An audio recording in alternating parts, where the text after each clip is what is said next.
Hey guys, I thought we would take you on a tour of Massee Lane Gardens, a little strolling walking tour. This is the time of year for camellias. So it's February 3rd and we are near Macon, Georgia, and this garden is full of camellias.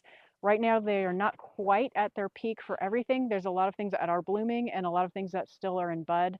We thought we'd give you a lovely break for the winter where it's freezing absolutely everywhere else in the country and it is absolutely gorgeous here. So here we are entering Massee Lane Gardens. Camellias are known for being an understory shrub that does well in the shade and blooms in the winter. In the United States, they do well in the Camellia Belt, which is the southeastern states along the Gulf Coast, Georgia, and up into the Carolinas. This also includes Southern California and up the West Coast. Most of the camellias here at Massee Lane are in the shade under a high canopy of pine trees. Later, we'll go visit the Sun Trial Garden, which is a whole different situation.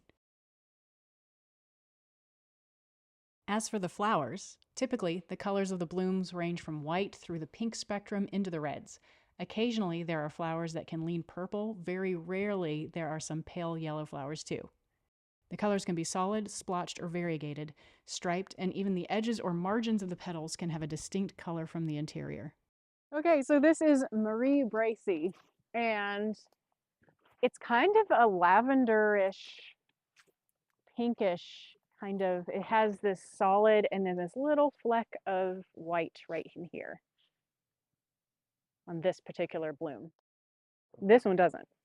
So sometimes you get variegation like that between bloom to bloom too. Variegation in the flower and then no variegation. So this is that same camellia and look how purple this is.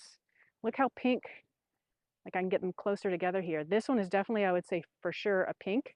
And right here, that's a lavender. Not as strong as some other pure purple, but it's hard to get a purple in a camellia. Purple and yellows and things are hard to get, very rare.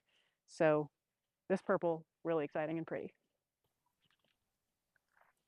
I think this is a very, very soft pink. It could be just a white, but maybe the light is tricking me and it's a soft pink or a white. Let me see if I can find the label. Oh, there it is. Mr. Sam. Mr. Sam. So that doesn't let me know if it's white or pink. I think it might be a pale, pale, pale pink. So I saw this from far away and went, oh, look at that. And we have this camellia in our yard, just a really small one. It hasn't bloomed yet.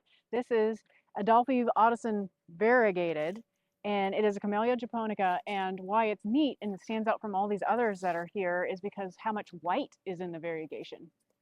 So it's very red, maybe a little touch of pink to the red, but red with all this white variegation on it. And it's very different than other things. Like right in here. Oh, this has got more solid red bits to it, but it's just very, very white. Whereas the variegation on a lot of other ones is just these small splotches of white. And this is like almost the white has almost taken over completely here. It's just really strikingly different. So a little bit more about Massee Lane Gardens. It's located in Fort Valley, Georgia, which is kind of near Macon, Georgia. And this is directly from their website. The formal Camellia Gardens at Massee Lane began as the private garden of David C. Strother in the 1930s.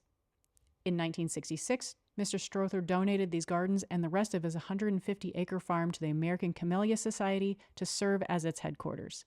Currently, over 1,000 varieties of camellias can be found in these gardens. While the largest number of cultivars is of Camellia japonica, Camellia sasanquas, Camellia hybrids, and a number of Camellia species add variety to these plantings. Blooms start in September and continues through the winter months into spring, with the display peaking in February and March. It has been the home of the American Camellia Society headquarters since 1968. This is Professor Sargent. Actually, Professor Charles Sargent is the proper full name for this guy. And he's all roughly in the center. Nice solid red. Flower, flower, bud, bud. That one's passed. Some of them have already been zapped, but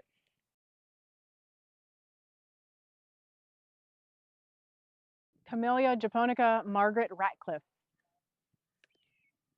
Very pale pink on the edges, solid white in the center there. And just very few petals.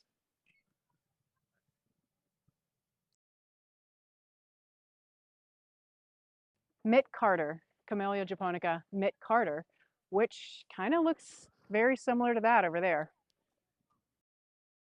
It's a little bit more pink and fewer petals, I'd say.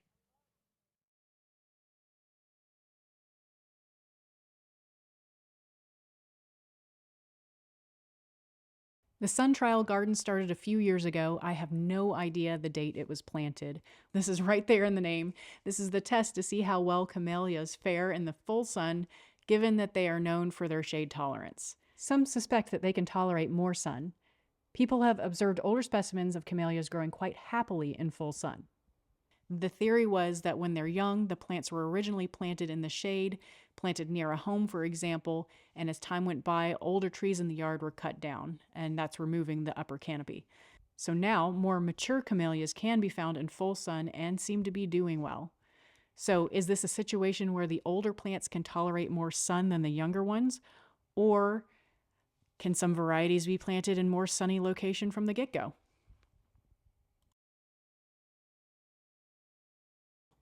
On the property is a greenhouse for more frost-tender camellias. You can find some of the rare yellow camellias in the greenhouse and some with some crazy leaves that look nothing like camellias. On a previous visit, not shown in this video unfortunately, we saw a cultivar called Dahlonega, a pale yellow camellia named for a gold rush area of North Georgia. We also saw a beautiful, almost salmon pink reticulata hybrid named Valentine Day in the greenhouse at the time, which unfortunately did not make it on our property. My mom's, however, has survived. Both were planted outside in the cooler area. I don't know, maybe it has something to do with the fact that they should have been in a greenhouse or something about microclimates. I don't want to talk too much about these camellias in the greenhouse as I don't personally have the knowledge about them. Fortunately, the plants were clearly labeled. Look, yellow one. Is this a camellia? I don't know. If you Google American Camellia Society yellow camellia, it will bring you to a page with a wall of information, though. So I'm usually a stickler for accuracy. I've tried my best to post names and information with the different cultivars. Pretty much all of this information is off of the tags in the garden, but some just didn't have any noticeable labels. Massee Lane has done an excellent job of labeling the majority of their camellias, by the way. There could be an error here or there. If you see one, it would help everyone if you note it in the comments. Or hey, if you know the name of any of these unknowns, that would be fun too. So this is Catherine Marbury right here. And look at all these flowers on this kind of young camellia relatively to everything else.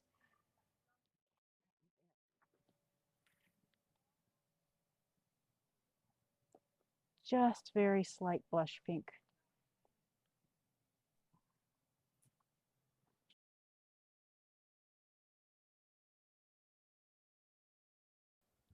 So look how tall this is. So this is star above star, and it's been pruned more like a tree shape rather than a shrub shape. And what's the idea is that it should have it be open enough canopy so you can chuck a cat through it. Camellias are usually propagated by cuttings, grafts, or air layers for exact duplication of the variety. Any plant from seed won't be true to the parent plant. While nurseries mainly propagate with cuttings and grafts, we have personally had the most success with air layering. In fact, some of the largest camellias we have in our garden are air layers from my mother's collection. Oh, right now you're seeing some camellias named hibiscus and blush hibiscus. This is just a description of the way the flower looks and has no relation to the hibiscus flower itself. Usually plants are named pretty descriptively or named for people, loved ones, or the person who propagated it. Sometimes a collection of plants are named for a whimsical theme. Also, there's a First Lady group of camellias from Loch Laurel Nursery, named for the First Ladies of the United States. All right, so this is Camellia Reticulata Frank Hauser variegated. And it's very magenta, and you can kind of see the variegation in there, pink and white splotches. I have no idea what camellia this is because I can't find a label, but I just wanted to show you how big this thing is. I can't even guess how old it is because, you know, camellias in different areas grow at different rates, maybe 40, 60 years old. I have no idea. We might go inside and ask how long some of these have been planted here. So you can also look at the caliper on that, the base of the tree and how big that is. compared to over here. This is a much younger camellia. Also, no tag, so I don't know the name of it. But decently sized. This is a nice size for a camellia too, but just much smaller than that one over there. Here.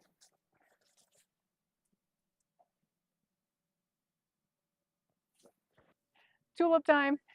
Like, nice little tulip shape.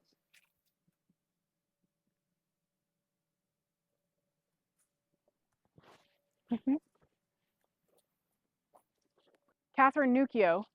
And so it's got this nice tight flower right here, but I think this is still emerging because over here, here's one that's flower that may be a little older and it's kind of splayed out a little bit. This is a more saturated pink on this bloom that hasn't opened completely, and this is a less saturated pink on this more open bloom. Thanks for joining us on this winter tour of Massee Lane Gardens, home of the American Camellia Society. Soon we'll post a tour of the camellias in our yard, but not everything is blooming yet, but soon. Hey, and if you like these type of garden tours where we go visit arboretums or gardens, just let us know in the comments, and we'll try to record a few more around some of the other places we visit.